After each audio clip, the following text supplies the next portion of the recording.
Good morning, guys. Welcome back to Morgan Hill Farms. I thought I would give you a quick garden tour this morning of what we have in the garden here.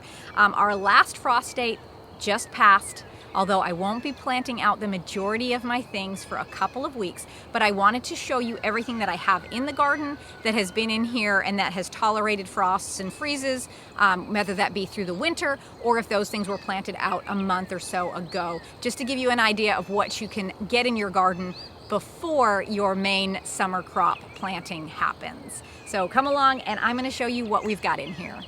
The first thing that we have when you come into the garden are onions. I actually have 9 raised beds of onions. I have about 150 bulbing onions and 750 shallots. Now don't ask me why I ordered so many shallots. It is quite a lot, but I am hoping that these shallots will give me the ability to store fresh onions for 7 to 8 months. In the South, we have to grow short day onions and they do not store well like long day onions that are grown in the North. So I'm hoping that by doing the shallots, I will have found a way to store onions through the winter so that we don't have to buy those at the store anymore in the off season. You're gonna notice that in a couple of these raised beds with my onions, I do have a few other things growing. So this is just some chamomile that reseeded itself. I have a leek here, I'm not sure where he came from. And then over here I have some Swiss chard. That was planted last April, so over a year ago, and it overwintered and it just looks absolutely beautiful now this spring. I can't believe it actually lasted the whole year, but it's here and we're gonna keep it so I don't have to grow that this year. Here in this bed, I just finished planting out some artichokes. These are green globe artichokes. We like to take these and steam them and then stuff them with a mixture of like chopped up bread cubes and raisins and olive oil and Parmesan cheese and then bake them. They're delicious. So that's what these are. And these guys are actually perennials. These are 2 that came back from last year. My other ones had a little bit of a hard time, so I went ahead, planted more, and hopefully these guys will survive this winter. I also have a few little radishes here that will be ready very soon.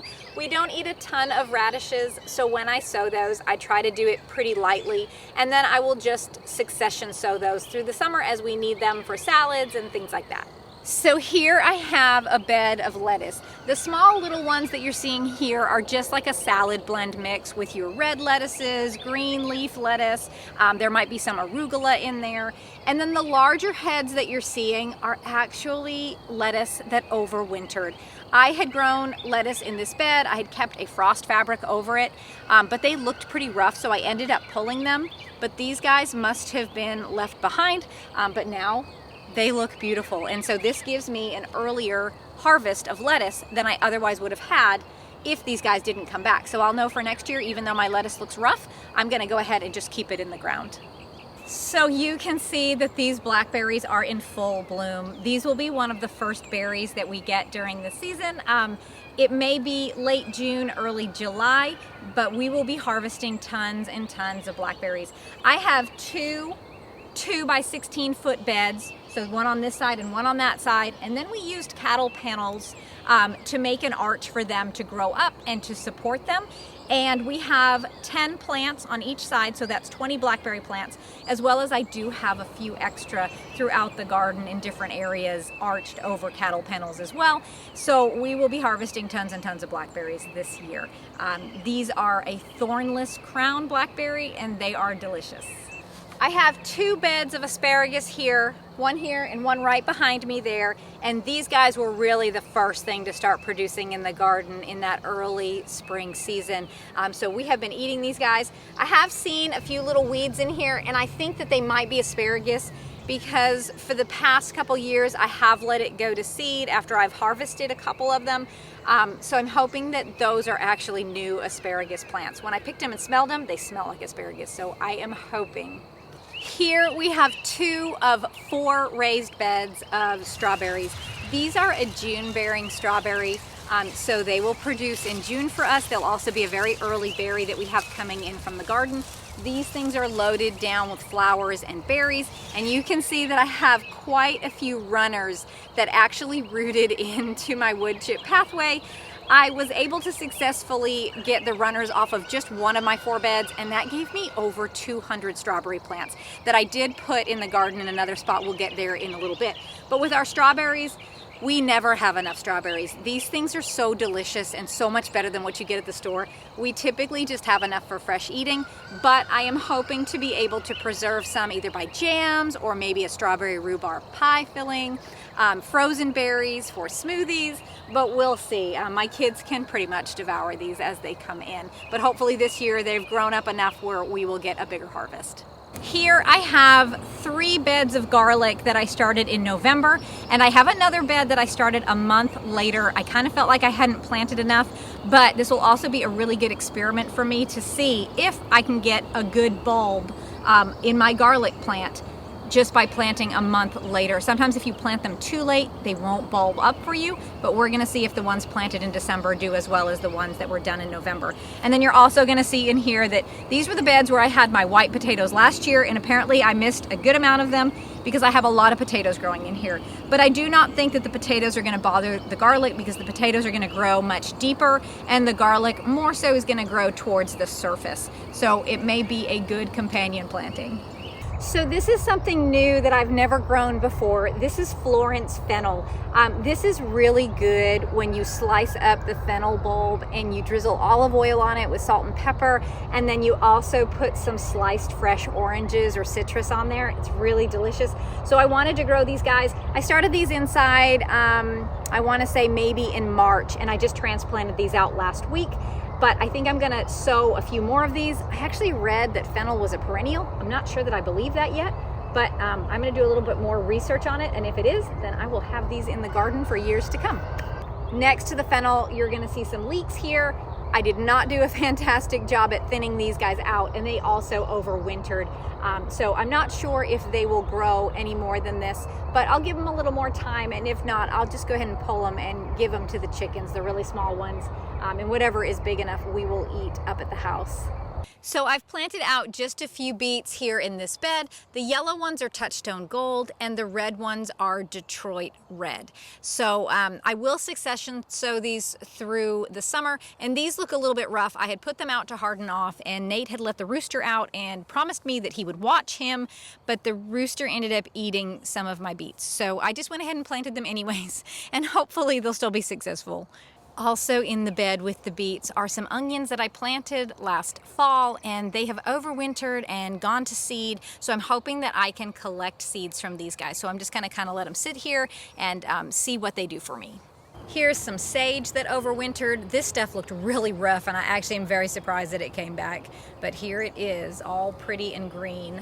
We also have some overwintered parsley. It looks like I'm gonna need to come down here and trim this stuff up and probably get some on the dehydrator, because this one looks like it's going to seed. And along with the parsley, we have some leeks. These guys are in a little bit better shape than the other ones. I think they still have a little bit of growing to do, but these will be delicious when they are ready. So this year I planted Kennebec white potatoes, and then I also planted just about 10 pounds of Purple Majesty potatoes. I ended up with 7 beds of potatoes, plus I had a few left over that I threw in some of the blackberry beds that I have scattered throughout the garden here. But I think that we are in for quite a harvest of white potatoes this year. I literally came down here about a week ago to cover these over with some dirt because we were having a frost, and they were small enough that I could cover them over. And literally a week later, these things are massive. I actually have never seen potatoes grow this fast, so they must really be loving the compost that we got this year. And I'm planning on using these for fresh eating. Potatoes don't store well here in the South and will start to go soft in a couple of months after harvest. But I do like dry canning these, and I have a video that I've done in the past on that. I'll try to link that below. But dry canning potatoes means you're canning them without any added liquid. And what happens is when you open that jar and you go ahead and put it in a frying pan with some oil, these potatoes will cook up just like they were fresh. You can make breakfast potatoes. You can toss them with some French onion mix and put those in the oven and have them as a side with chicken or pork or really whatever.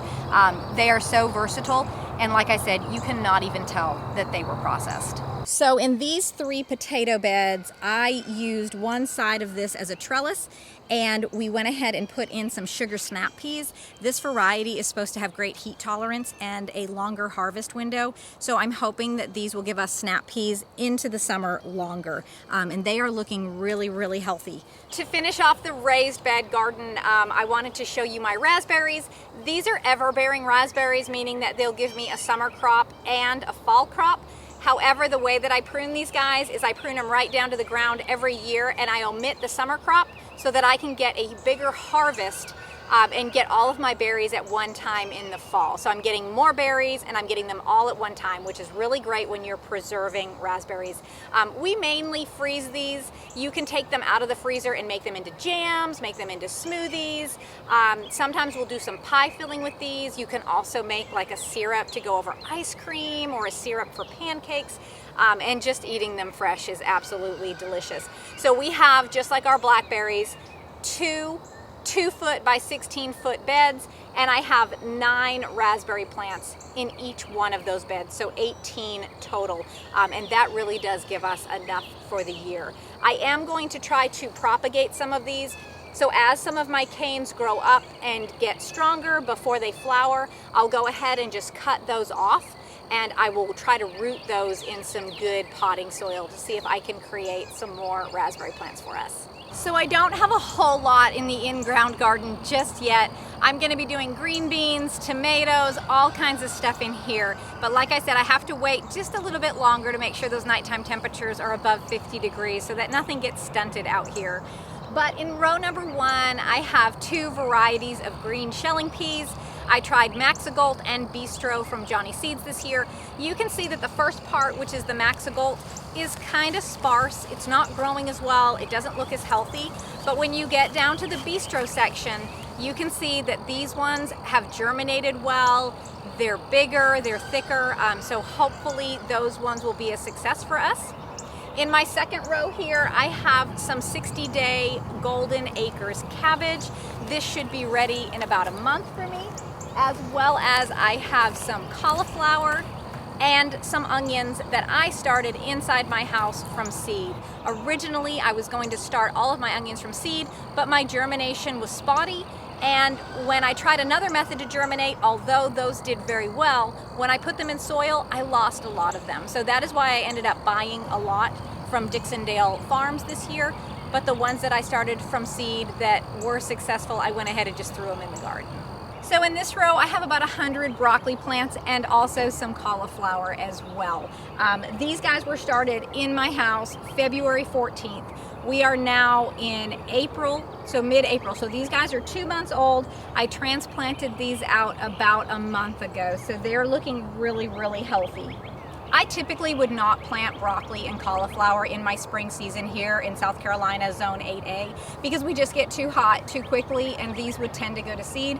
But this year I'm trialing varieties that were specifically bred for heat tolerance. So I want to see if I can be successful with these, and they do say that you can harvest throughout the summer. So if we can have fresh broccoli through the summer, as well as harvest enough to blanch and freeze, that will be great. In my last row in this in-ground garden is where I decided to put all of my runners from that one strawberry bed. So one strawberry bed got me this many runners. It is absolutely insane. But these guys look really healthy. I originally potted them in some cups with a good quality potting soil that I had made, and they took off and they are all flowering now, and some of them even have berries.